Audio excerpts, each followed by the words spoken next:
The broadcast is now starting. All attendees are in listen-only mode. Hello, everyone. Welcome to this 33rd webinar on the Secret Doctrine. I'm rearranging my microphone here. This and all subsequent webinars are available on makara.us under its own subheading, as shown here.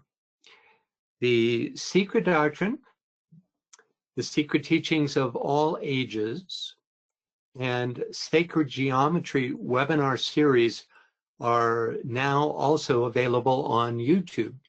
It might be easier to just do a Google search for my name or any of these titles, and you should be able to pull it up pretty easily.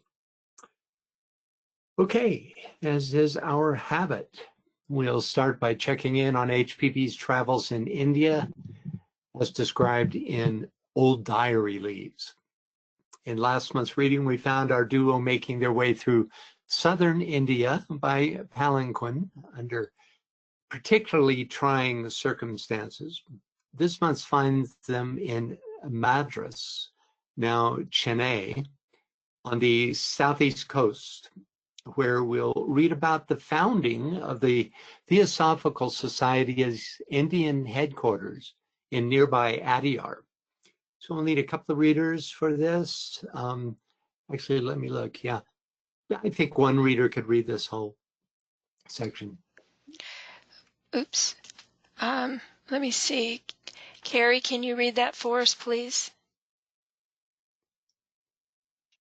In my travels over India and Ceylon, I had been observing places, people, and climates with a view to selecting the best place for a permanent headquarters for the society. Liberal offers of houses, free of rent, had been made in Ceylon, and certainly the island presented a most charming appearance to one seeking a nation house.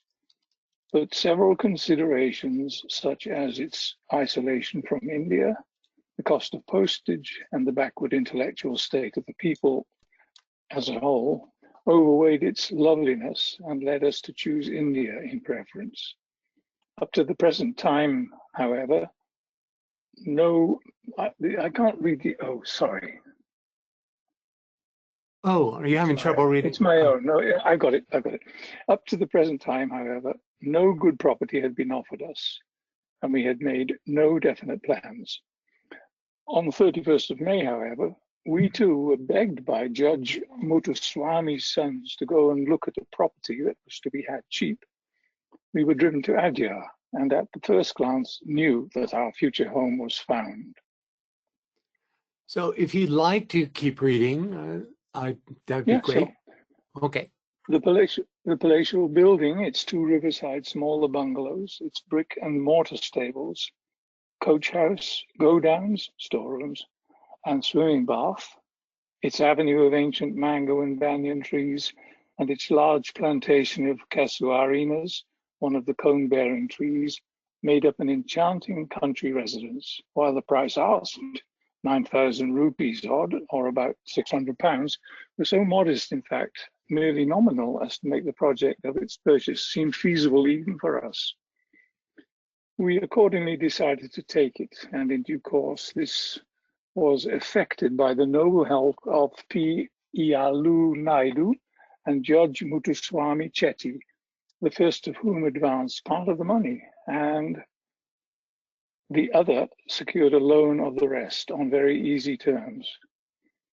An appeal was at once issued for subscriptions, and within the next year I had the satisfaction of being able to pay it all off and receive the title deeds.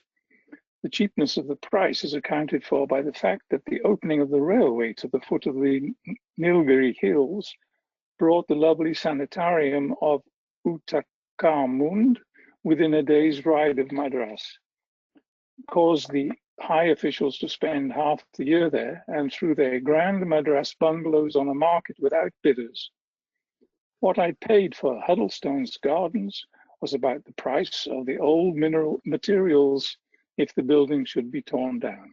In fact, that was what was to have happened if we had not turned up as buyers just when we did.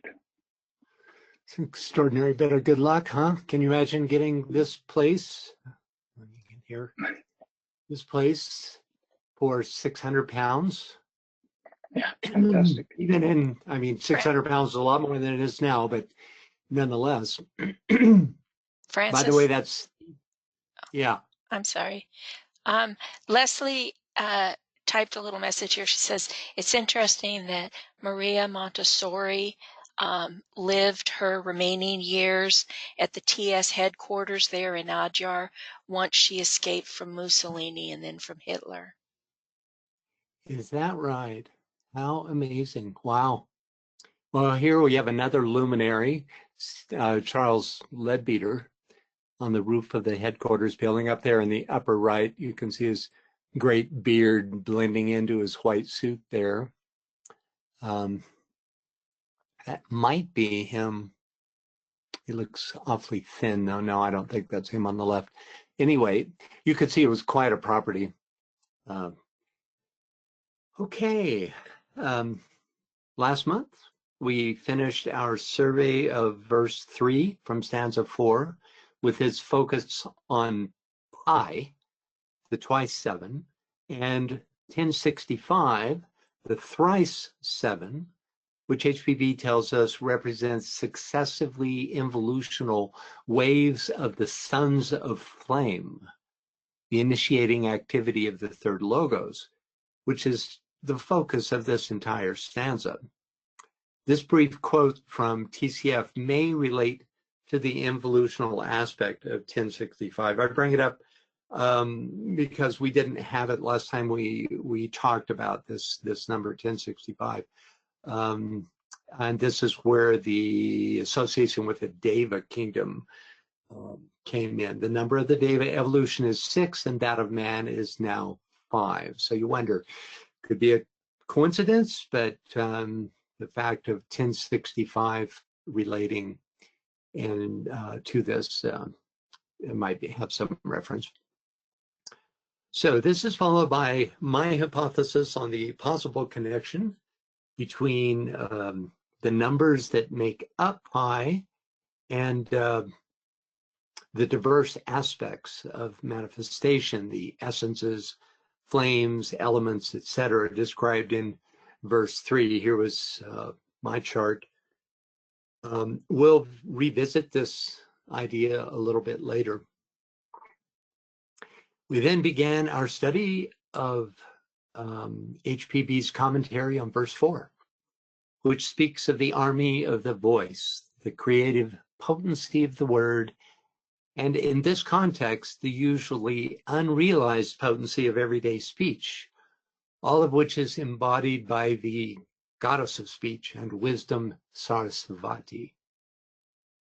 DK tells us any word spoken and consequent thought forms built, unless along the higher path and not based on personality impulses, is apt to cause a barrier of mental matter between a man and his goal. This matter or separating wall has to be dissipated before further advance can be made. Talk about a cautionary tale. We then learned that the army of the voice, the prototype of the host of the logos, or the word, is the one number issued from no number. And finished up with a discussion about the 1 and 0 of the number 10, oneness and diversity, a relationship symbolized by Shiva and Shakti. We'll be revisiting the number 10 in much greater depth when we get into verse 5. So, we begin this month with a passage from the Anugita, which describes one aspect of Hindu thought on the number 10 as the sum total in terms of 10 sacrificial priests, which are the 10 human organs, the 10 oblations, which are the offerings of these organs used loosely, and the 10 fires to which the 10 oblations are offered. So could we get a reader for this Michael, can you read that for us, please? Yes. The Brahmana said, on this too they relate this ancient story. Learn now of what description is the institution of the 10 sacrificial priests. The ear, the skin, the 2 eyes, the tongue, the nose, the 2 feet, the 2 hands, speech, the genital organ, and the anus. These verily are 10 sacrificial priests, O beautiful one. Sound, touch, color, and taste, smell, words, action, motion, and the discharge of semen, urine, and excrement. These are the 10 oblations.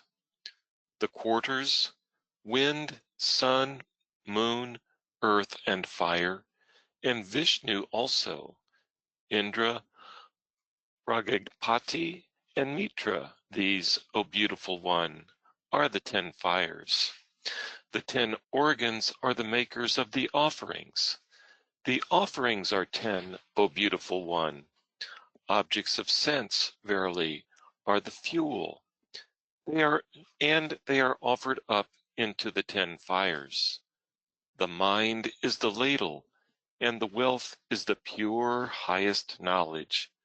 Thus we have heard was the universe duly divided. Thanks, Michael. So, peculiar to our ears, the way the Anugita is written. But once you get used to it, it's full of meaning. Let's take a closer look. Here's the same paragraph in chart form as described in the text. The first column relates directly to the second, the priests and the oblations, right? As indicated by the arrows. But if there's a way to directly relate the second column to the third, I couldn't find it. So I just listed them in the order which they appeared in the text. Actually, they may be a blind for the 10 schemes, 7 sacred and 3 synthetic, described by DK and TCF. At any rate, here offered is a tenfold way to consecrate all that we do to the, quote, 10 fires, to deity in plurality. Collectively, this is Father, Mother, Svabhavat, the 1 and 0. A key thought here is the mind is the ladle and the wealth is the pure highest knowledge. Wealth meaning that which is gained. Any thoughts or questions about this? Okay, up next. In the Anugita, well, actually, let's get a reader for this. Okay. Not the verse on top, but the black print down below. Okay. And Veronica, I'm going to ask you to read this, but first she has a question. She says, what does Gita mean? Because we also have I never could say it, but you know what I mean, the other Gita.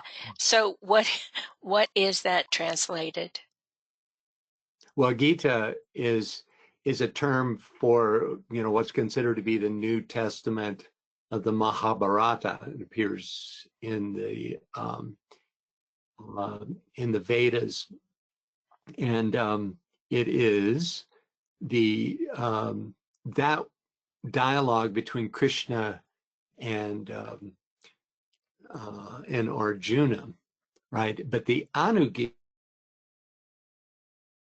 it just means from the Gita or after the Gita, following the Gita. So it's just a name. I'm not sure if Gita itself can be translated to mean something other than teaching or book or that which is given. So I don't know. Okay. Go ahead. Can you read that for us, please? And Veronica, you're self-muted. There Hello, you go. can you hear me? Yes. Hi, yes. Go ahead. Hello. In the Anugita, a conversation is given between a Brahmana and his wife. on the origin of speech and its vocal properties. The wife asks how speech came into existence and which was prior to the other, speech or mind. The Brahmana tells her that the apana, inspirational breath, becoming law, changes that intelligence, which does not understand speech or word, into the state of apana, and thus opens the mind. Thereupon he tells her a story, a dialogue between speech and mind. Both went to the self of being, i.e., to the individual higher self, as Nilakanta thinks to Prajapati, according to the commentator Arjuna Mishra, and asked him to destroy the doubts and decide which of them proceeds and was superior to the other. Thank you. So the footnote tells us the Anugita forms part of the Ashvamedha Parvan of the Mahabharata. The translator of the Bhagavad Gita, edited by Max Mueller, regards it as a continuation of the Bhagavad Gita. Its original is one of the oldest Upanishads. Anugita, as I said before, literally translated means after the Gita. So let's finish the teaching story Francis? before we attempt to interpret it. Yes. Michael looked it up, and it says it translates to song. The word okay. appears in the name of the I can't say that word, Gita, and that literally means that one. You know, the Anugita? the Bhagavad Gita. That's the one. Bhagavad Gita. It is. It means divine song. Divine song, okay. And song had a much broader meaning. Not necessarily could be, poem or verse, or, there's other meanings to it. Thanks for that, Michael. Yeah. So as I was saying, let's finish the teaching story. If we could get a reader for this, and then we'll dive into it and interpret it. Some of this towards the end gets thick, not to worry. We'll figure it out later. Scott, can you read that for us? You're self-muted.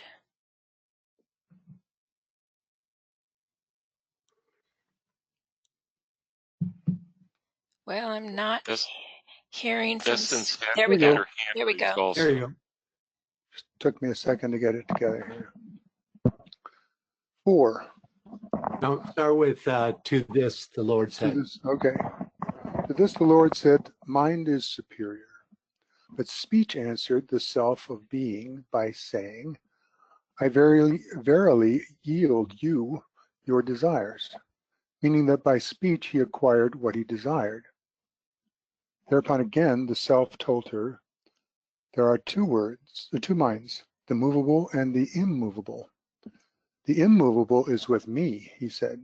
The movable is in your dominion, i.e. of speech, on the plane of matter. To that you are superior.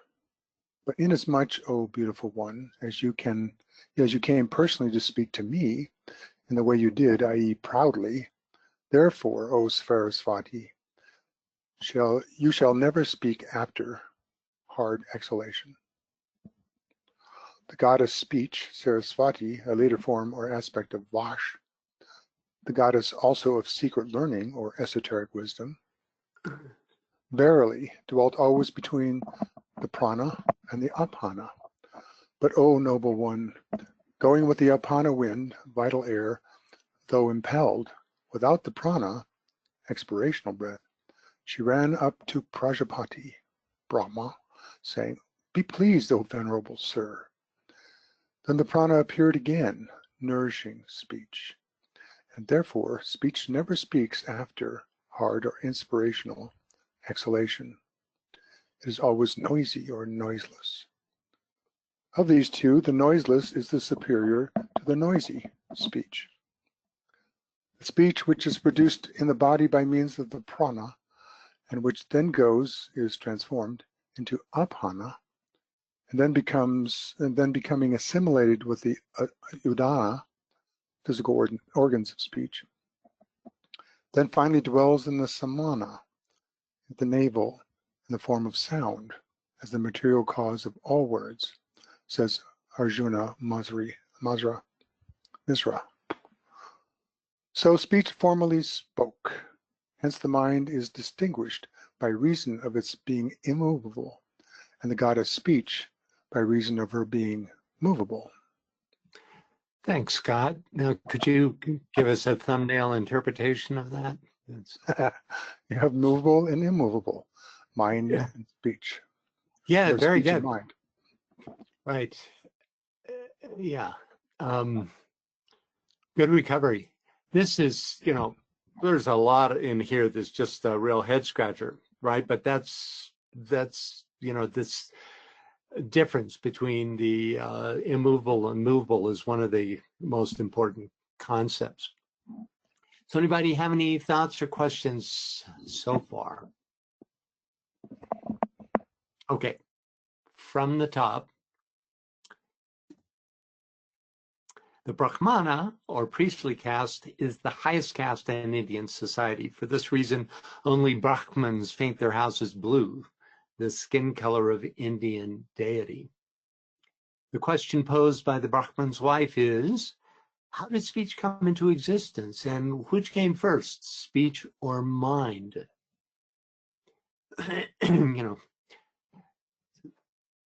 As a preamble to the teaching story that follows, the Brahman describes apana, which is one of what the Anugita calls the 5 life winds that sustain a human being while in incarnation.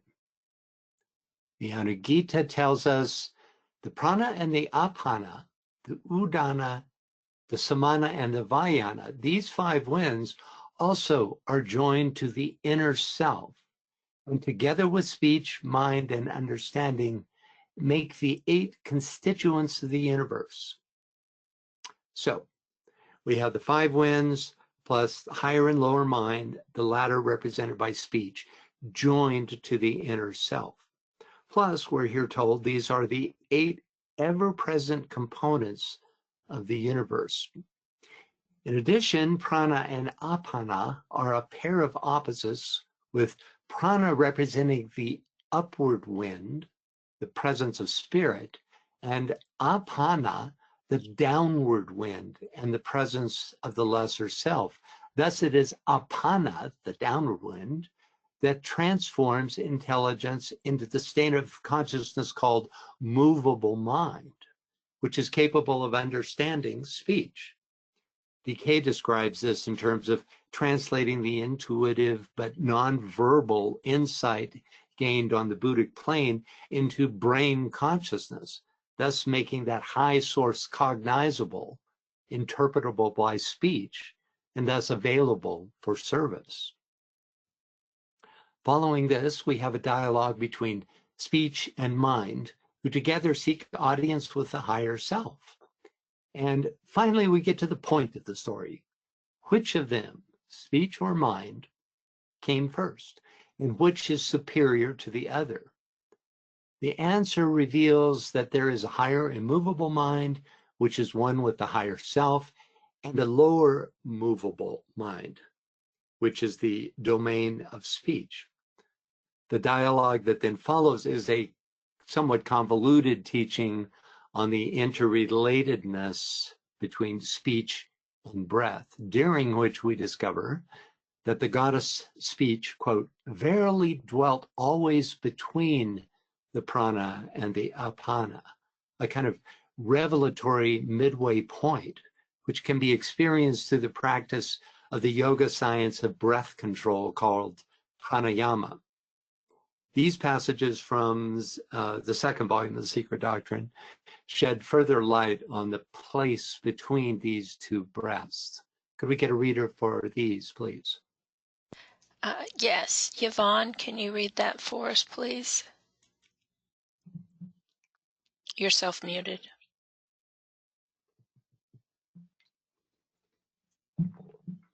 I had a question first on that picture you showed. They were blue. I wanted to know if they were really blue there? Well, how do you see gods? When you say really, do you mean when they physically incarnate? Well, if the hierarchy walked among us and they were gods, were they blue? Probably not, huh? Good question. I think it's possible. However, I think it's more metaphorical. It's suggesting literally that which is not of flesh and blood, because you turn blue when you die, for instance. It is otherworldly, Okay. but I think there's also more to it than that. Okay. Yeah. And it's a blue planet in the second ray, yeah. So. That's right. There's that too, but there's a definite association. If you pull up any, Google Krishna, and you get this very dark blue complexion. This is actually one of the lightest I've found, the most natural, and one of the oldest too. Anyway, getting back here. Yeah, I'll read that, what you wanted. I just didn't understand that. Now, at least when you say blue, I know what that means, but I'll read for you. Yes. Yeah, okay. Let's see. We were here. Okay, go ahead. The prana and the apana, and between them is the fire. That is the excellent seat of the udana, as understood by the Brahmanas. As to that which is distinct from these pairs, hear me speak about that. Day and night are a pair. Between them is the fire. That which exists and that which does not exist are a pair. Between them is the fire, etc. After each such contrast, Narada adds, that is the excellent seat of the Adana, as understood by Brahmanas. Prana and Apana, though shown as subordinate, have the fire between them. The self and the secret knowledge possessed by that self. So for the good and evil, and for that which exists and that which does not exist, all these pairs have fire between them. For example, esoteric knowledge, the wisdom of the divine self. Let those who are satisfied with the smoke of the fire remain wherein they are. That is to say, within the Egyptian darkness of theological fictions and dead letter interpretations. Thank you. Well, I don't know why he's picking on the Egyptians. It seems like every society has its own version of theological darkness. Any thoughts or questions on these quotes? Francis? The second, yeah. To bring back up the question on the blue, Malia tells us that people from the southern part of India have a definitely blue cast to their skin. Is that right? Wow. How interesting. Thanks for that. Okay. Any thoughts, ideas about this? The second quote defines the nature of fire as, quote, the self and the secret knowledge possessed by that self. DK tells us that realization of the synthesizing point between all pairs of opposites dispels glamour on the astral plane and illusion on the mental plane. Next, we have a distinction between noiseless and noisy speech. Noiseless speech would include the directives of the Logi and high initiates to the Devic kingdom and to lesser initiates. It also includes the voice of the silence that links us to our souls. And finally, we have a reiteration of the fact that, quote, the mind is distinguished by reason of its being immovable, and the goddess speech by reason of her being movable. In a footnote from the Anugita, we have a good summary of how the 5 breaths that are described in this teaching story interrelate. Could we get a reader for this, please? Yes. Lynn, can you read that for us, please? Yes. The course of worldly life is due to the operations of the life winds, which are attached to the self and lead to its manifestations as individual souls. Of these, the samana and vayana are controlled and held in check by the prana and apana, into which latter the former are absorbed in sleep.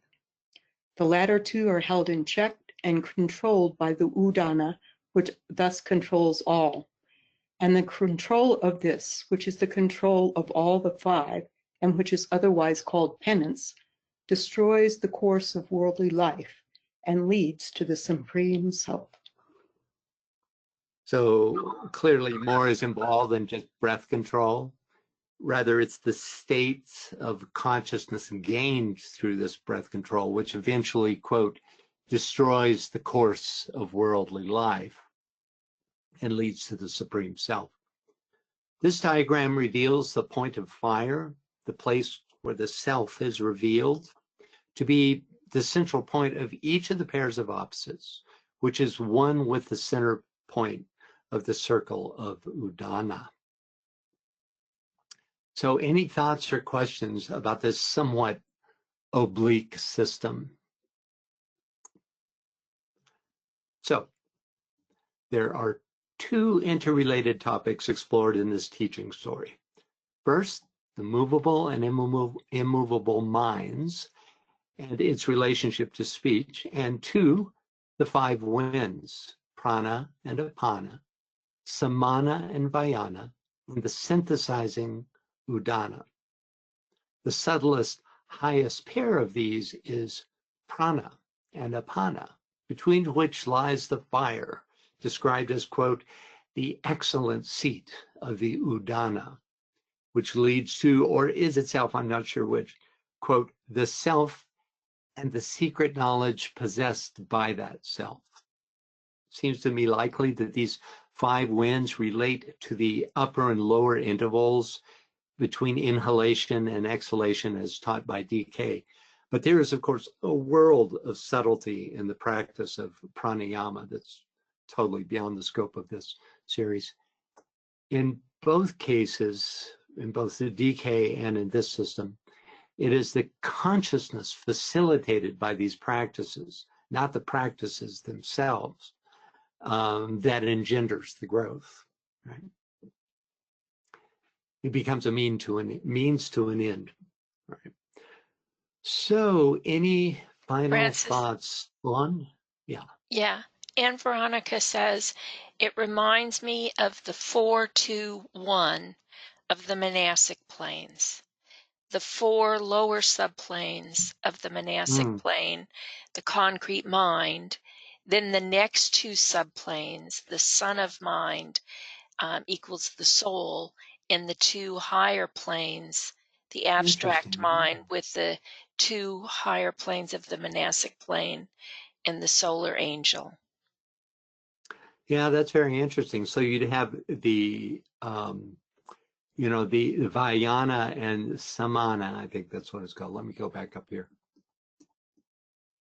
Yeah, the Samana and Vayana, and it would represent that lowest level that you were talking about. Because remember, they said that the teaching story says that this is absorbed in the prana and apana during sleep, right? So you could say that this is the most, the Samana Vayana is most representative of the, the conscious mind. But then the prana and apana, which is the upward and downward breath, that there is this mysterious point between that, right? Like, that's what reminded me of DK's interludes. He talks about the higher and lower interludes, where contact with soul can be made. So there's a direct correlation here, because it's that point between the prana and apana where the fire, which is described as the access to the higher self, which is the, something like the beautiful seat of the udana, which is the synthesizing breath. And that would be that highest subplane, right? Which is one with soul existence. So yeah, I like that. I like that a lot. Okay, anything else? Anyone else on this? Yvonne says the light of the soul. Uh-huh. Okay, next up.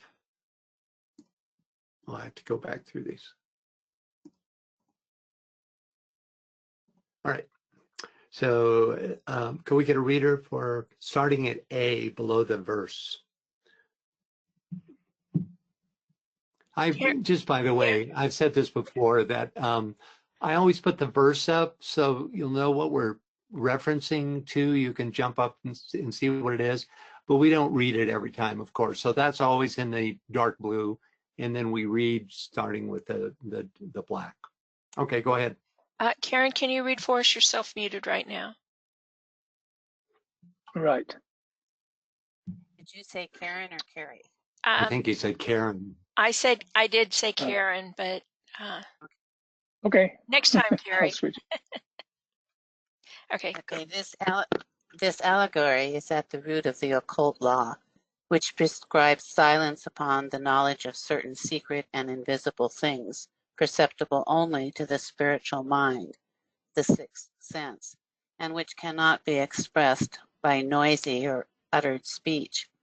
This chapter of the Anugita explains, says Arjuna Mitra, pranayama, or regulation of the breath in yoga practices.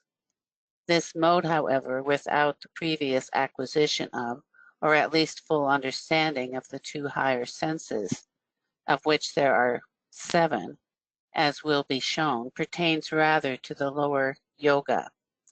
The hatha, so called, was and still is discountenanced by the arhats. It is injurious to the health and alone can never develop the Raj Yoga. This story is quoted to show how inseparably connected are in the metaphysics of old intelligent beings, or rather intelligences, with every sense or function, whether physical or mental. Thanks, Karen. Any thoughts or questions about this? Key here is the idea that only through acquisition of the two higher senses can one step onto the path of the Raja Yoga. In the Anugita, the 7 senses are called the 7 great officiating priests, the 6th being that which thinks, and the 7th that which understands. A treatise on cosmic fire greatly expands on this concept of the senses, this being the key chart in an amazing section on the subject. Okay, the idea that the senses are inseparably connected with certain intelligences called priests in the Anugita is expanded on in the second half of this paragraph. Could we get a reader for this, please? Yes, Carrie, can you do that one for us, please? Thank you. Okay. The occult claim that there are 7 senses in man, as in nature, as there are 7 states of consciousness, is corroborated in the same work, chapter 7 on pratyahara, the restraint and regulation of the senses, pranayama being that of the vital winds or breath. The Brahmana speaks in it of the institution of the 7 sacrificial priests, hotris. He says, the nose and the eyes and the tongue and the skin and the ear as the 5th or smell, sight, taste, touch, and hearing. Mind and understanding are the 7 sacrificial priests separately stationed, and which, dwelling in a minute space, still do not perceive each other on this sensuous plane, none of them except mind. For mind says, the nose smells not without me, the eye does not take in color, etc., etc. I am the eternal chief among all elements, that is, senses. Without me, the senses never shine, like an empty dwelling, or like fires, the flames of which are extinct. Without me, all beings, like fuel half dried and half moist, fail to apprehend qualities or objects, even with the senses exerting themselves. Thanks, Carrie. So, any thoughts or questions Yes. about? Yeah. Malia says, you can really set the cat among the pigeons by expressing this idea of hatha yoga to the current day yoga practitioners.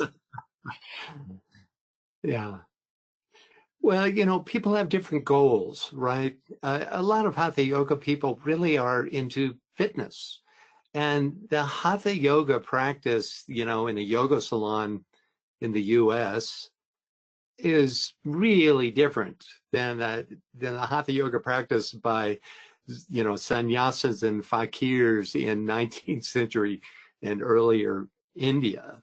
You know, you don't have, you know, too many people these days swallowing strips of linen and then reaching up and pulling it out their anus in order to clean their system. There are extreme practices of hatha yoga.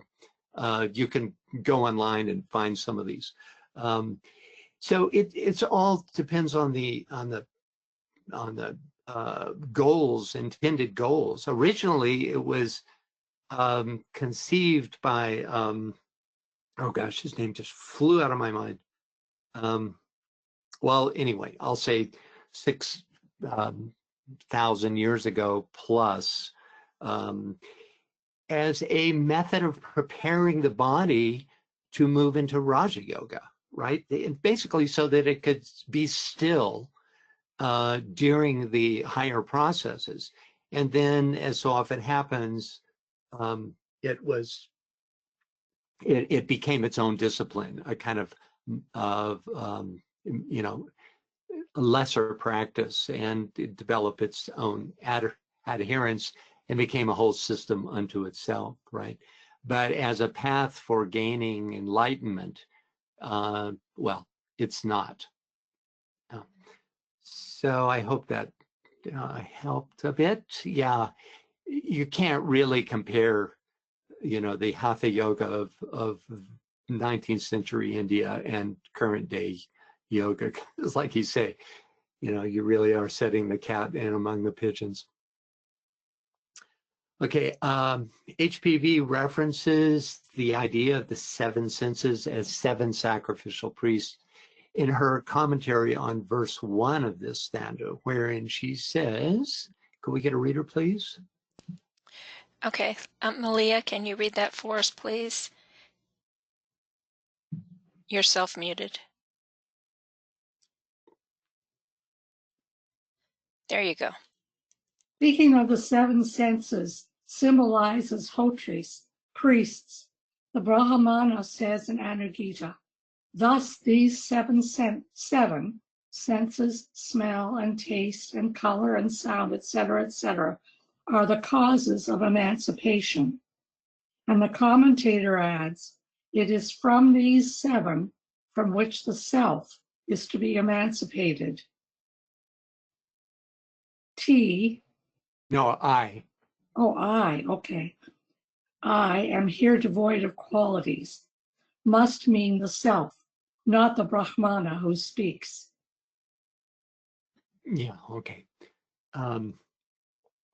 Yeah, so, you know, there's a little switch here, right? You have the priests that are the causes of emancipation, that is to say, recognizing the true nature of the senses.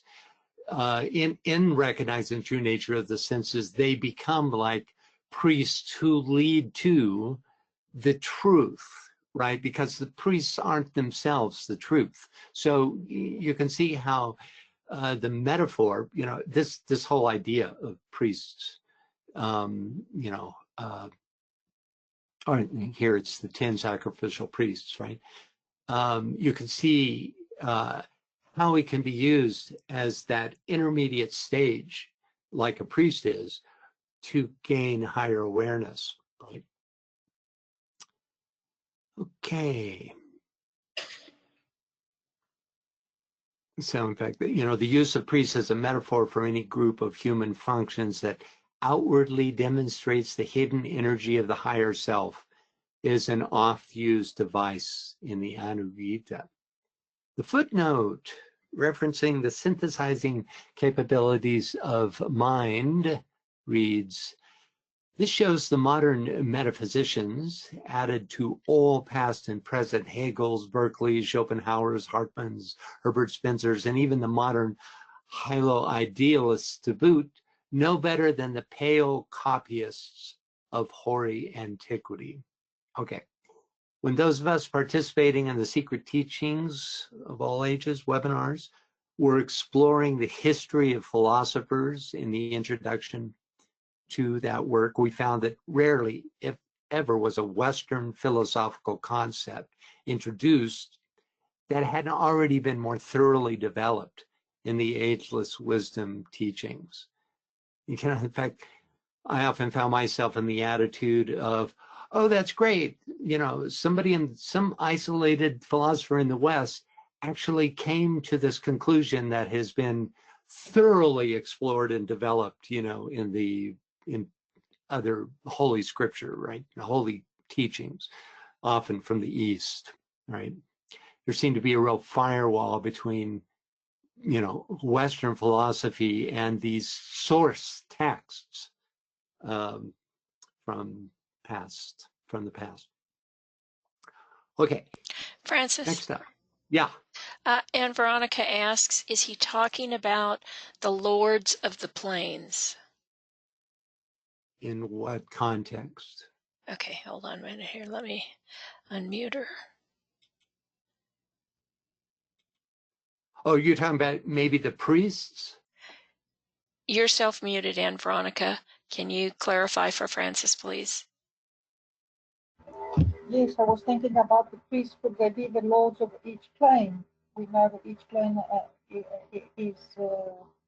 has a lord that rules it. Right. Yeah, I understand. I don't think so. I think the priest, as here used, it's a metaphor, first of all. And so, you know, lords of the plain could be seen as, you know, like in that position of the midwife that could reveal that which is yet higher. But I think in this context, the priests are specifically relating to the senses and organs, right? Well, depending on which source you go to. But in the Anugita, it's the 10, quote, organs. Of course, you know, part of those organs are the feet and the hands, right? And so it's not organs as we understand it. It's organs of activity, you could say.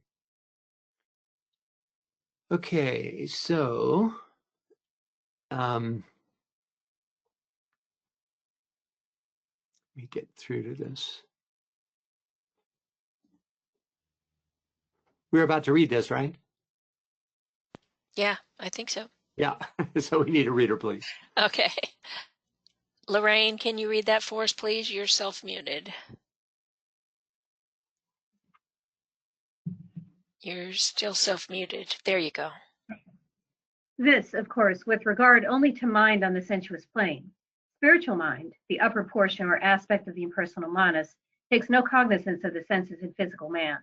How well the ancients were acquainted with the correlation of forces in all the recently discovered phenomena of mental and physical faculties and functions, with many more mysteries also, may be found in reading chapters 7 and 8 of this, in Philosophy and Mystic Learning, priceless work. See the quarrel of the senses about their respective superiority and their taking the Brahman, the Lord of all creatures, for their arbiter. You are all greatest and not greatest, or superior to objects, as a mistress says, none being independent of the other. You are all possessed of one another's qualities. All are greatest in their own spheres and all support one another. There is one unmoving life wind or breath, the yoga inhalation so-called, which is the breath of the one or higher self. That is the, or my, own self accumulated in numerous forms. This breath, voice, self, or wind, pneuma, is the synthesis of the seven senses, numinally all minor deities and esoterically the septenary and the army of the voice. Thank you, Lorraine. So this, relating back to the teaching story, that would be the synthetic udana, right? So any thoughts or questions about this paragraph? Sensuous, as here used, means of the senses, not sensuality. The so-called movable mind, right? Remember in the dialogue between speech and mind, the self says there are two minds, the movable and immovable. The immovable is with me, the movable is in your domain. The immovable mind is the spiritual mind here referenced. The impersonal manas. What does that tell you about, which subplanes we're talking about here, right? It's going to be the higher mind. Next, HPB gives us a string of explanatory synonyms for what the Anugita calls the udana, life wind or breath, the yoga inhalation, the breath of the one or higher self, the synthesis of the seven senses, and finally, the army of the voice, which we discover in the text of this verse is, quote, the divine mother of the seven. The idea that the army of the voice is the mother of the seven senses suggests that the senses are under the purview of the Deva kingdom. Could it be that each sense is actually a demonstration of some great Devic being's potency? One of the priests before the, quote, divine mother of the seven? It would be, by the way, was it Anna Veronica that asked about the possibility of it being plain lords?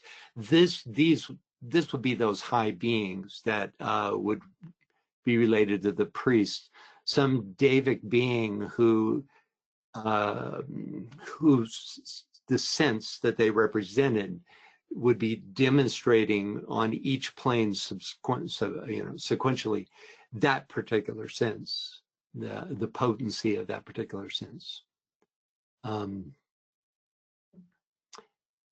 Okay, next up is the commentary on the B section, which references these sparks are called spheres, triangles, cubes, lines, and modelers, for thus stands the eternal nidana, the oi ha hu, the permutation of oi ao hu. We get a reader for this lower paragraph there. Martha, can you read that for us, please? You're self-muted. There you go. Oops. Next, we see cosmic matter scattering and forming itself into elements, grouped into the mystic four within the fifth element. Ether, the lining of Akasa, the anima mundi, or mother of cosmos. Dots, quote, dots, lines, triangles, cubes, circles, unquote. And finally, spheres. Why or how? Because, says the commentary, such is the first law of nature. And because nature geometrizes universally in all her manifestations, there is an inherent law, not only in the primordial, but also in the manifested matter of our phenomenal plane, by which nature correlates her geometrical forms, and later also her compound elements, and in which there is no place for accident or chance. It is a fundamental law in occultism that there is no rest or cessation of motion in nature. That which seems rest is only the change of one form into another, the change of substance going hand in hand with that of form, as we are taught in occult physics, which thus seem to have anticipated the discovery of the conservation of matter by a considerable time. Secret Doctrine 1, 96, 97. Thanks, Martha. Any thoughts or questions about this rather full paragraph? There seems to be an interesting duality in that we have the the sphere or the forms, dots, lines, triangles, that seem to reflect one side, and then there's the what we had been talking about before, the dynamic of breath, ether, wind, and the relationship has to do in some ways with how they infuse each other, it seems to me. So they're using mental terms to describe nature, and they're really interesting. A bit confusing. Yeah, it's, well, in some ways they're coming from opposite ends of the pole, because the forms are the means by which Anima Mundi, or the mother of cosmos, manifests. It's pure evolutional pathway, right? Whereas the 5 breaths and the synthesis of them in the Udana takes us towards the higher planes. So, you know, one's coming from above downward into the substantive world, and the other is on the return path. That's what makes the law. The interrelation. Yes, go ahead. No, that's all. Yeah. What you just said, then combining them becomes the law. Well, they both interrelate and exist in the same universe of manifestation, right? And so they're interrelated inherently in that way. Yeah. Thanks, Martha, for reading. Thank you for the occult physics. I'm sorry? Well, this is like the culmination of what we've been studying today, and it is an expression of occult physics. It's kind of a wonderful. Occult physics. I didn't hear you. Yeah, it certainly is. Yeah, it's it will eventually be mainstream physics, but for now, it's so called. Yeah. So first up, next we see cosmic matter scattering and forming itself into elements. You may remember from earlier in our studies that cosmic matter is initially radiant and homogeneous. It's called mula prakriti, right? And that condition is described somewhat in this old commentary. Could we get a reader for this, please? Chris, can you read that for us, please? When it expands, the mother diffuses and scatters. When it contracts, the mother draws back and ingathers. This produces the periods of evolution and dissolution, manvantara and pralaya. The germ is invisible and fiery. The root, the plane of the circle, is cool. But during evolution and manvantara, her garment is cold and radiant. Hot breath is the father who devours the progeny of the many-faced element, heterogeneous, and leaves the single-faced ones, homogeneous. Cool breath is the mother who conceives, forms, brings forth, and receives them back into her bosom to reform them at the dawn of the day of Brahma or Manvantara. Thank you. Well read. So, the scattering and forming itself into elements described in HPB's verse 4 commentary is the period of expansion referenced here. HPB defines the mystic 4 later in volume 1, in this volume of the Secret Doctrine. Could we get a reader for this description? Okay.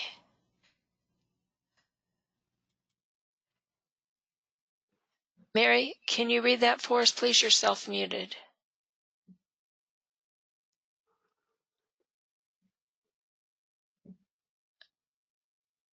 Okay.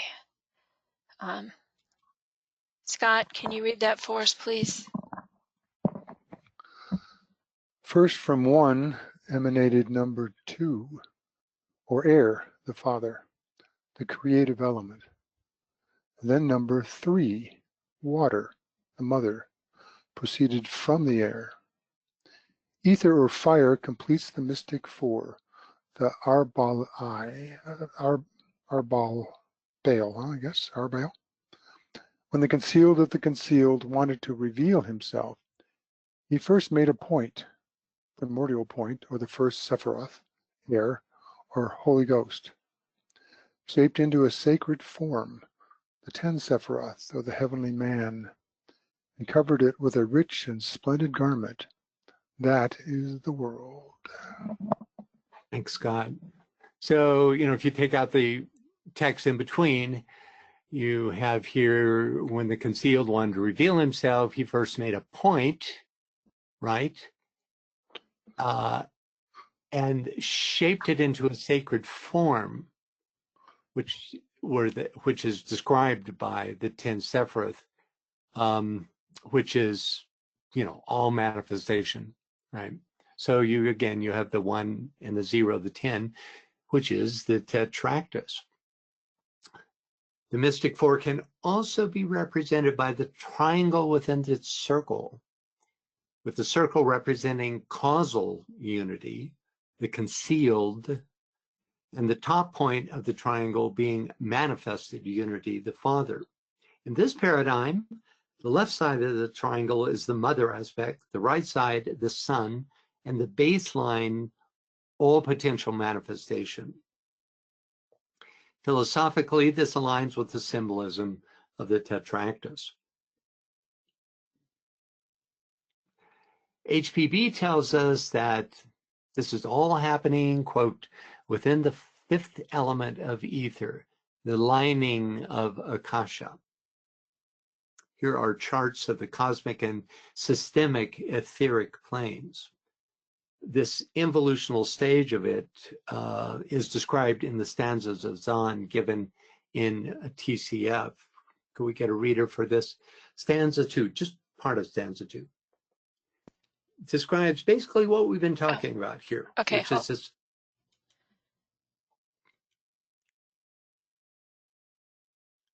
I see hands, so we may want to. I'm trying to work on that. I'm trying to work on that. Okay. Lenore, I see your hand up. Is that because you want to read? There you go. Yes. Stanza 2. You're welcome. Om, said the mighty one, and sounded forth the word. The sevenfold waves of matter resolved themselves, and varied forms appeared. Each took its place, each in the sphere ordained. They waited for the sacred flood to enter and to fill. The builders responded to the sacred sound. In musical collaboration, they attended to the work. They built in many spheres, beginning with the third. Upon this plane, their work commenced. They built the sheath of Atma and strung it to its primary. Om, said the mighty one, let now the work proceed. Let the builders of the air continue with the plan. The Deva Lord and builders upon the plane of air worked with the forms within that sphere, which is reckoned mainly theirs. They wrought for union, each in his group assigned. The modes grew fast beneath their hands. The sacred plane of junction, the fourth great plane, became the sphere within the greater circle, which marked the goal for man. Nicely read. Thank you. And if you just can't wait to see what happens next, just open your copy of Treatise on Cosmic Fire, and it continues on page 1213.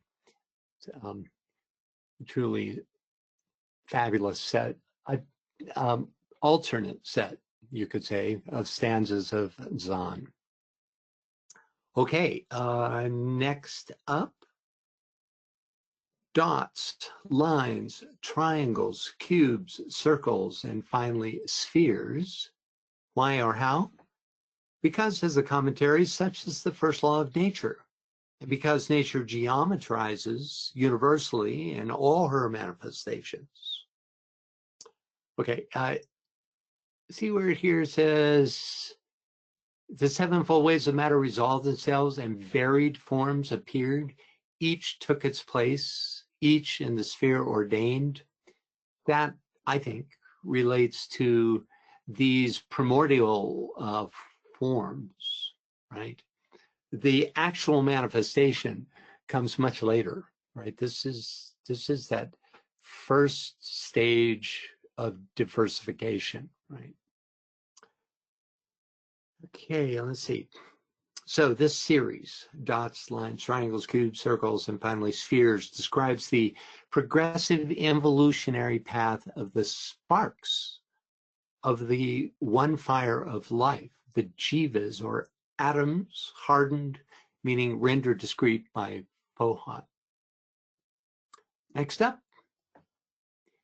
it is a fundamental law in occultism that there is no rest or cessation of motion in nature. This distinguishes motion from mere movement. It's very important, describing as it does the path of involution in this case. Right?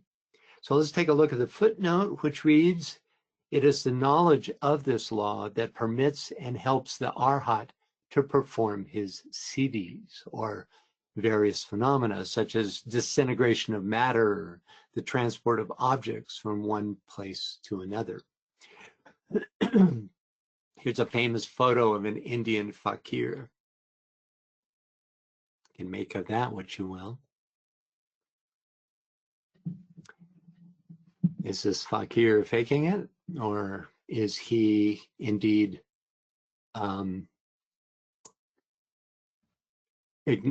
using this law? Is it through this knowledge of this law? Who knows? Or did they just Photoshop it? Well, probably not in the 19th century. Okay, any thoughts or questions about this? Okay. Next, that which seems rest is only the change of one form into another, the change of substance going hand in hand with that of form, as we are taught in occult physics, which thus seem to have anticipated the discovery of the conservation of matter by a considerable time. So, according to the law of conservation of matter, quote, matter is neither created nor destroyed. Therefore, there must exist the same number and type of atoms after the chemical change as were present before the chemical change. This law is actually part of a greater law called the law of conservation, which states a particular measurable property of an isolated physical system does not change as the system evolves over time. Exact conservation laws include conservation of energy, conservation of linear momentum, conservation of angular momentum, and conservation of electrical charge. DK tells us that both these laws are part of the law of economy. And can we get a reader to read this law? Michael, would you like to read that law to us? Being the law guy. Yeah. Yeah, okay. You could probably, hey, you know what? I'm going to take it off and see if you can read it anyway. No. This law is the law governing the matter aspect of manifestation, and is the law characterizing the work of the third logos and of the entities who are the embodiment of his will and the agents of his purposes. The law of economy governs the scattering of the atoms of matter and their dissociation from one another, wide distribution, vibratory rhythm, heterogeneity, and quality, and their inherent rotary action. This law of economy causes matter always to follow the line of least resistance, and is the basis of the separative action of atomic matter. It governs matter, the opposite pole of spirit. Thanks, Michael. Any thoughts or questions about any of these laws? You can just imagine that, you know, in future physics that, you know, in this very large book called The Law of Economy, you could flip over and find both the law of conservation and the conservation of matter, you know, inherent as part of the law of economy. Even the name is so similar, conservation, right, and economy. You know, Francis, Yeah. if you look at a cat and what it does when it jumps from one place to another, that is a marvelous display of the conservation or the law of economy. Exactly. Yeah. Compared to say, if you watch me jump from one place to another, which is like interestingly, the law of economy, the law of attraction, and the law of synthesis, these major cosmic laws, are all lumped under, in cosmic fire, the laws of thought. Laws of thought. Wow. Yeah. Thought. Yes. Right. Yeah. It just brings in the idea of universal mind, you know, and how that manifests. That's a real mind bender for me. The laws of thought. Huh? Wow. Okay. Thanks, Michael. Okay. Before we read the quote, just going on here, before we read the quote, ancient commentary, let's take a look at the footnote that references that term.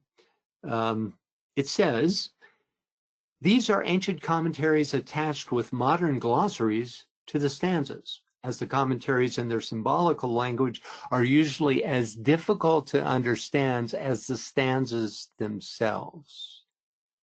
You know, this would be really easy to miss. The fact that this footnote actually references the invisible sources that HPB had at her disposal while writing the Secret Doctrine.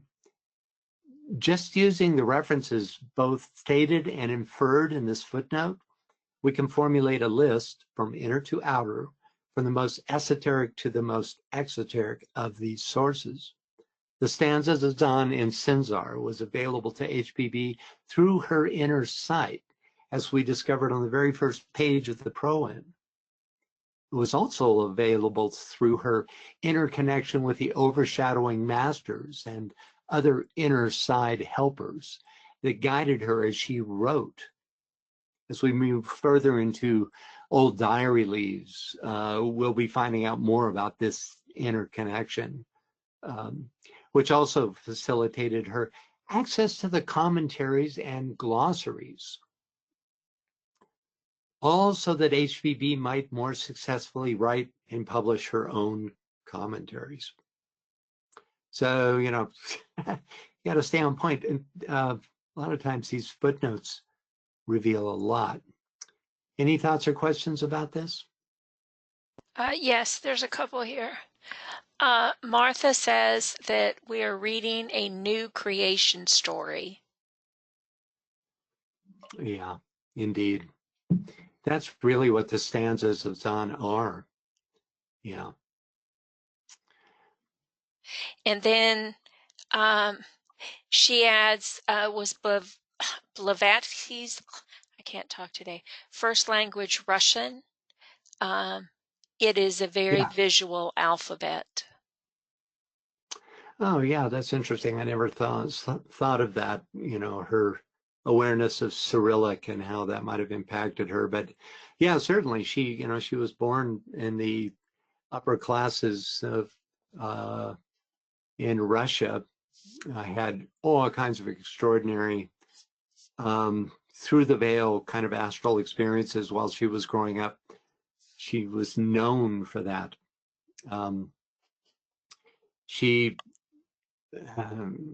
Was he a count or a prince? I don't remember. She married Prince or Count Blavatsky and stayed with him a very short time, pretty much just long enough to get this great name. Can't remember what her maiden name was. and left Russia. So yeah, she spent her youth in Russia. Obviously became versed in English. Anything else? Yeah, there is. I was actually looking, I did some research on her and I was looking to see if I could find it. Anne Veronica wants to know, this is kind of what came first, the chicken or the egg. She wants to know, and she didn't say that, that was my thought. I knew that. Who thought the thought of God? Who thought the thought of God? God. Now that was a flip answer, sorry. Here, hold on, she's got her hand up now. Universal mind is considered an aspect of the May I ask the question, because I didn't write it well down. You said before that these laws are the laws of thought. That's what. I see. And I was asking, whose thought? Are they the laws of the thought of the God? I don't know if I'm expressing myself right. Yeah, well, it's interesting, you know, the laws themselves are inherent to manifestation. You know, they're not, we normally think of, you know, you think of something and then you apply that thought and something happens, right?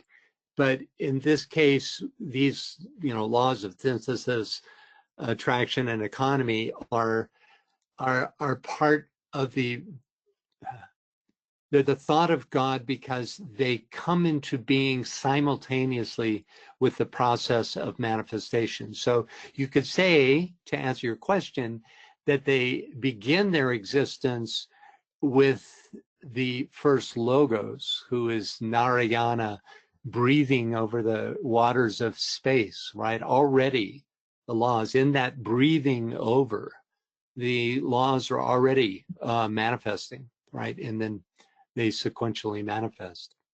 They're part and parcel with the universal mind, which comes into play in manifestation. Anyone else? Yeah, Michael Stacy put in the chat box to everybody. Helena Blavatsky, she was born von Hahn, and there was a question on the date. It had to do with a change in the calendar. It's given as 12 August, but apparently at one point it was considered to be the 31st of July in the old style. She was born Leo in both cases. Right. And then I have, I found my research on her that I've done in Ancestry if you want some other information, but it's just old boring stuff. Well, That's it's boring. fun. We won't go there. That's fun for some of us researchers out there.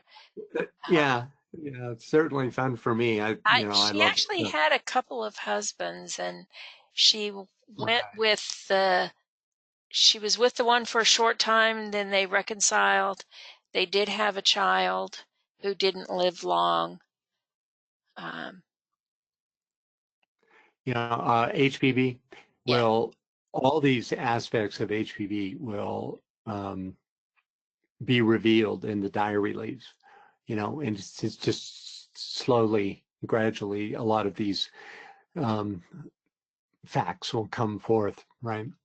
I remember that. It's kind of unusual information about her two husbands. Neither of them lasted long at all.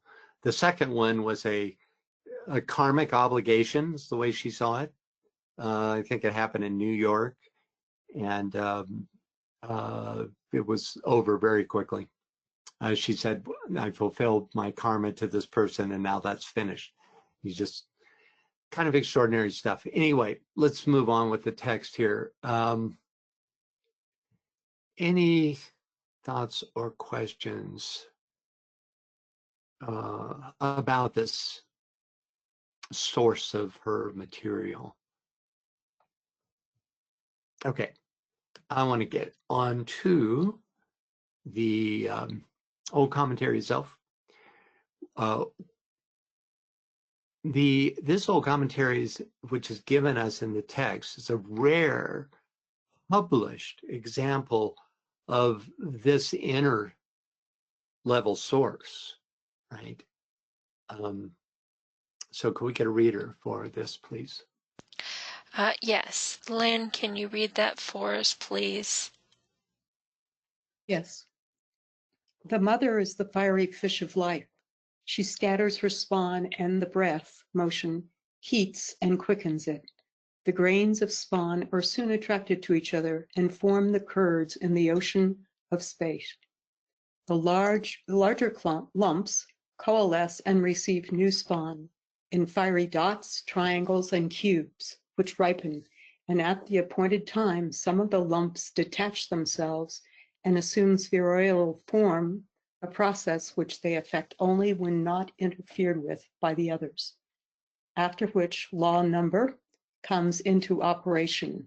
Motion, the breath, becomes the whirlwind and sets them into rotation. Any thoughts or questions or interpretations? So remember, this is commentary on the stanzas that she's receiving on the inner side. So you can see how this commentary fleshes out the actual verse here, right? Which is talking about the spheres, triangles, cubes, lines, etc., right? Okay, let's go from the top. The mother is the fiery fish of life. There is no other reference to a fiery fish in all the Secret Doctrine. However, in the Theosophical Glossary, we're told in ancient theologic or mystical thought, fish is cognate with water and the matrix. As used here, the matrix is primordial space. The fish is also kind of a universal phallic symbol, a fiery fish all the more so. In fact, since the influence of the mother is usually associated with a cool, contracting breath, the fiery fish suggests the presence of the father overshadowing the mother. Right. The fiery seed is often described, a quality describing the father, the fiery breath. This is borne out in the next sentence. She scatters her spawn, and the breath motion heats and quickens it. The scattering is ever the MO of the mother during an involutional cycle. Next, the grains of spawn are soon attracted to each other and form the curds in the ocean of space. So the initial scattering breaks the homogeneity of Mula Prakriti, the ocean of noumenal substance. Then these newly discrete grains come together to form, quote, curds. Verse 12 of stanza 3 tells us that this is facilitated by Fohat, who, quote, hardens the atoms. Next, the larger lumps coalesce and receive new spawn. This phrase suggests a distinct new cycle in the involution, which has a more developed capacity to diversify. Next, in fiery dots, triangles, and cubes, which ripen, and at the appointed time, some of the lumps detach themselves and assume spheroidal form. These three forms, the dot, the triangle, and the cube, represent a progressive expansion from 1 to 2 to 3 dimensionality, thus possibly defining an abstract precursor to 3D space, as though it's opening space or making its way into the realm of this new spatial realm where manifestation can take place. A footnote from the last pages of this volume of Secret Doctrine equates the baseline of this primordial triangle with the very first stages of manifestation. Can we get a reader for this? Yes, Essence, can you read that for us, please? Okay, yes. Vishwanara is not merely the manifested objective world, but the one physical basis, the horizontal line of the triangle from which the whole objective world starts into existence. And this is the cosmic duad, the androgynous substance. Beyond only is the true protyle. Thank you, Essence, and it's great to have you with us. Welcome. Thank you. I know you're new to the Moria Federation, so it's great to have you. Okay.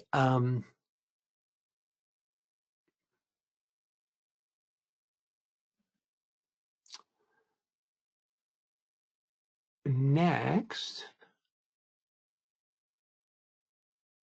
where am I here?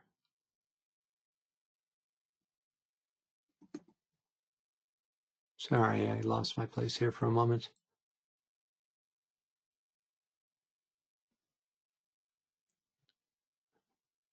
Okay, here we go. So the fire in the fiery dots is the first outer extension of the one life. As described in the last half of verse 12 of stanza 3, reflecting the self-existent Lord, right? Like a mirror, each becomes in turn a world. That's just the most beautiful way I've seen of expressing the idea of the jiva, the spark of the one flame. The cube is often associated with the Deva kingdom, possibly because of its six-sidedness. Next, which ripens, and at the appointed time, some of the lumps detach themselves and assume spheroidal form. This phrase again suggests a major new cycle. The term detach suggests a dropping, right, as an expression on a lower, more substantive plane of existence. Ripening indicates maturing into a predetermined stage of full expression, symbolized in this case by the sphere. Next, a process which they affect only when not interfered with by the others. This is the most enigmatic phrase in the whole commentary. Who are the others? Could it be those sons of God who refuse to create and thus work to inhibit the process? HPB is completely silent on this point. So if one of you have an idea about who the others are, let me know. Finally, after which law number ... comes into operation, motion, the breath, becomes the whirlwind and sets them into rotation. Reference to a new law coming into operation suggests yet another cycle, one pertaining to the stage of coming into spheroidal form. Perhaps the fact that, quote, motion, the breath, becomes the whirlwind, is an effect of this hidden law, resulting in rotational motion, the final abstract involutional phase, thus setting the stage for material existence. Thoughts or questions on any aspect of this old commentary? Scott had his hand up, but then it went away. There you go. Go ahead, Scott. I'm back. Just going back to the question about when not interfered with by the others. My take on that is a reference just further back in the sentence where it talks about some of the lumps detach. What about the rest of them and those and other lumps interfering with other lumps? Yeah, that's possible. I could just leave the lump alone and this is what happens. But if it interferes with other lumps, detached or otherwise, you don't get a sphere. Yeah, that's always been my experience with lumps, you know. Yeah. You make the batter wet enough, yeah. Yeah. It's you know, it's almost like you have to take this into meditation to get a sense of, because it's really, you know, from my sense, out of the blue that you get this, you know, this idea of interference with others. But, you know, your interpretation integrates it, which I like, you know. Let's see, fire dots which ripen at the appointed time. Some lust attach itself and assumes fear and alarm, not interfered by the other lumps. Yeah, it could be that simple, right? Yeah. Well, Francis. Yes, Michael. Or you could open up the diagram of evolution of, what's it called? Evolution. It shows Parabrahm at the very top, and the circle with the 3, and dividing into 7, and each of those 7 dividing into 7, and so forth, and so on and so on. And so we've got each one of these little triangles. If it's interfered with by another triangle, it's not doing what it's supposed to do. The lumps are symbolic to me. Yeah, and if you know, we know from, you know, the fact that the larger lumps coalesce and receive new spawn in fiery dots, triangles, and cubes, right? That they're lumps of these qualities, you know, of these specificities. So, you know, what you're saying might be right just in terms of, you know, as long as the triangles don't interfere with the cubes, right? Gosh, who knows? I know the chart you're referring to. I actually used this way back in this presentation, but if I go there, we'll never get. I'm not asking you to go there. No. Well, I know you're not. Yeah. Yeah, that's a good thought. Anyone else figured it out? Yeah. Am I still on here? You sure are. Okay. The part that's most interesting to me right off in this commentary is the fiery dots, triangles, and cubes, which I agree with you seems to me speaking of dimensions. Yeah. But what is that about? That it's received at 3 different dimensions, 3 different subplanes. Curious way of putting it. Very visual. Yeah. But very odd. Yeah. And these are, you know, if we trace it backwards, they're spawn that come from the mother's process of diversification. So in that, we have this unfolding of spatial reality, right? But not in the terms of thinking literal 3-dimensionality yet. I think at this point it's almost like the,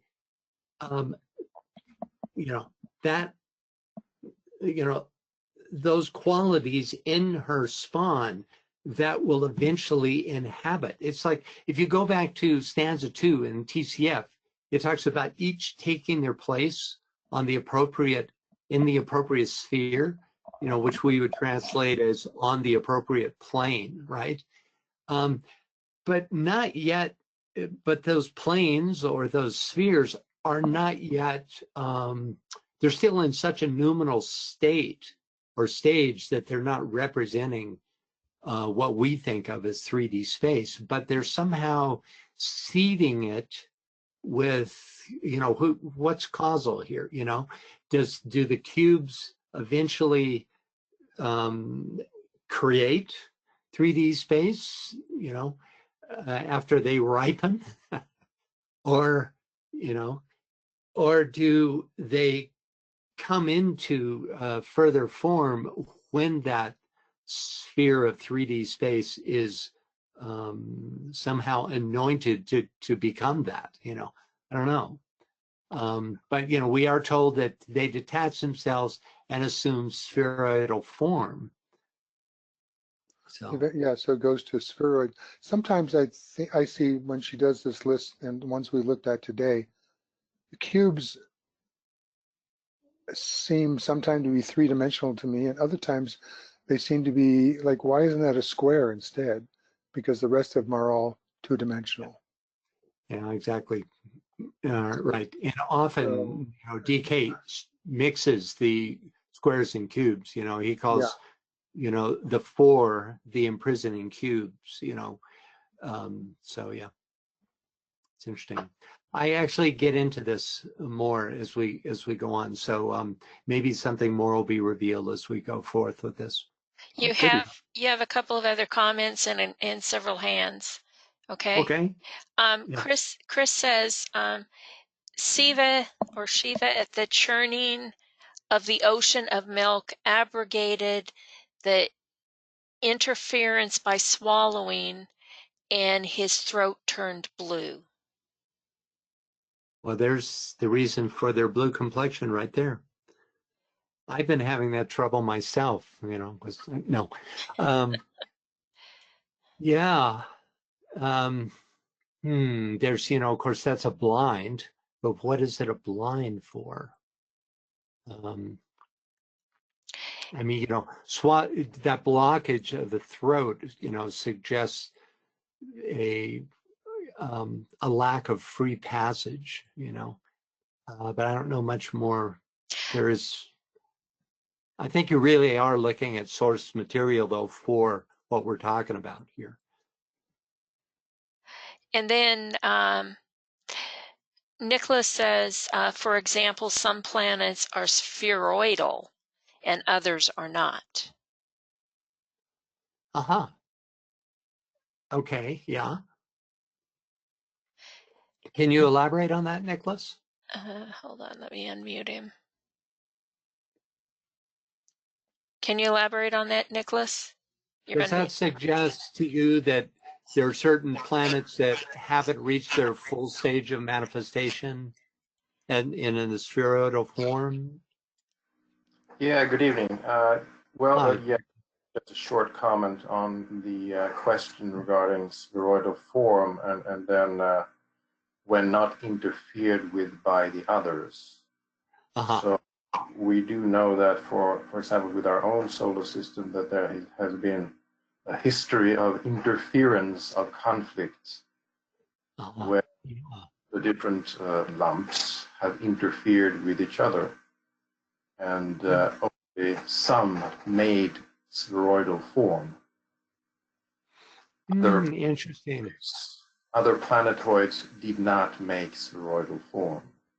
So just to use the analogy regarding the creation of our own solar with respect to what is being said here can be useful. Yeah, and that's said in the occult commentary as well, that idea about some planets not being able to complete that process of coming into being, right? Yeah, I think that's useful. If not interfered with, I think you may have something with that.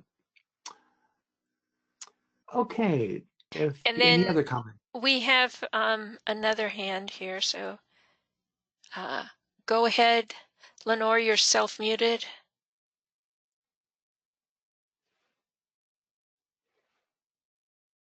Lenore, did you have a question or a comment?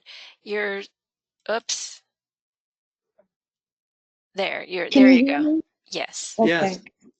In my opinion, what comes to my mind is the tattvas, which are the building blocks of creation and not necessarily manifested at this point, but in the astral aspects of the inner, the cosmic womb.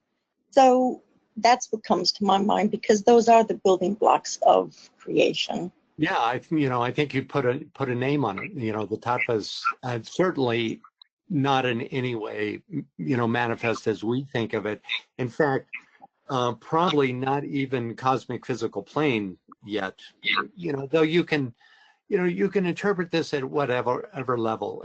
If you're taking this commentary to represent this systemic unfoldment, in our solar system, then all of it drops down in terms of on which planes it applies to, right? So in that case, you really could look at it on the highest planes of our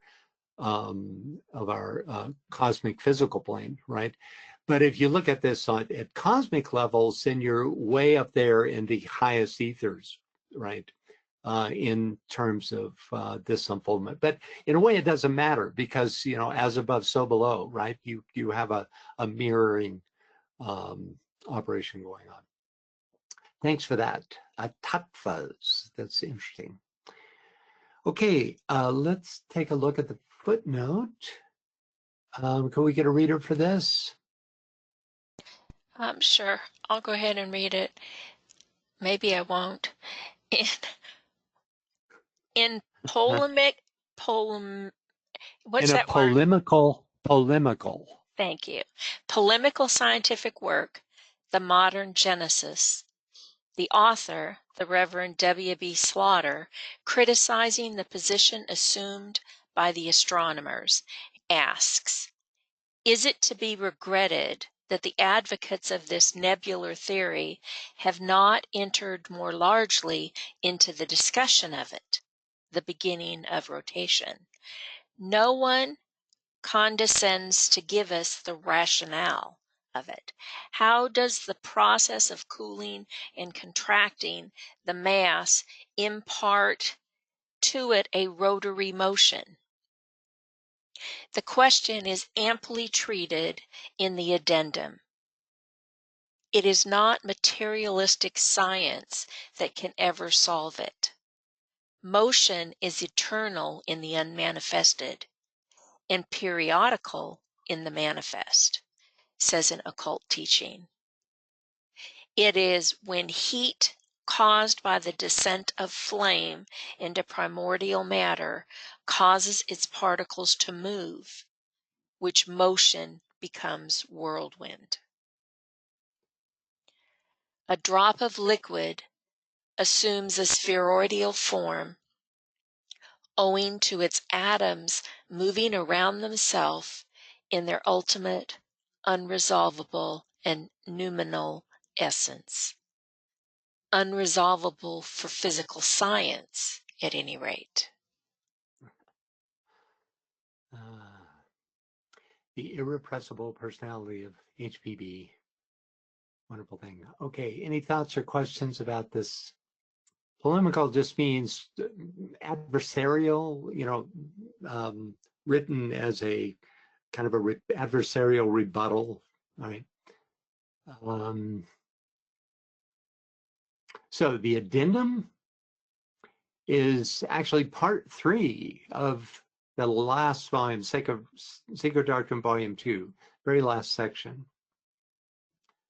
For modern scientists, or for modern science's take on planetary rotation, let's take a look at this article from Discover magazine. Can we get a reader for this? This is not like deep science, but it's something that, we as lay people can understand. Yvonne, can you read that for us, please? Yes. Why do planets rotate? I have been told the effects of their spinning, but never why they spin in the first place, by Carson Lee Pfeiffer, Jr., Alexandria, Virginia. A. Most experts believe planets acquired their spin when clumps of matter collided during the planet's formation about 4.5 billion years ago. But why do they spin in the same direction? When our solar system was nothing but a cloud of gas and dust, what was likely a shock wave from a nearby supernova bounced up against it and caused it to collapse. As it collapsed, its own gravitational forces pulled it into a flat, spinning disk. And since everything in our solar system was formed from that same disk, its momentum sent nearly everything spinning in the same direction. Notable exceptions include Uranus and Venus, whose odd spins probably stem from subsequent collisions with asteroids. So who here believes that? Raise your hand. Great. Oops, can't see you anyway. So yeah, it's a possible hypothesis, you know, sounds like modern science. But though today's astronomy is much more advanced than that science in HPB's time, it doesn't seem as if there's a definitive scientific explanation for planetary rotation. You know, I after reading this, I hit the books in terms of gravity, and I found nothing in any description that I read that suggests an inherent rotational quality to gravity. Now, those of you who have more of a scientific bent might be able to enlighten me on this. There was one reference that talked about the possible effects of gravity in the rotation of an outer galaxy. But other than that, they did not describe gravity in terms of rotation at all. At any rate, let's read the occult cause. It is when heat caused by the descent of flame into primordial matter causes its particles to move, which motion becomes whirlwind.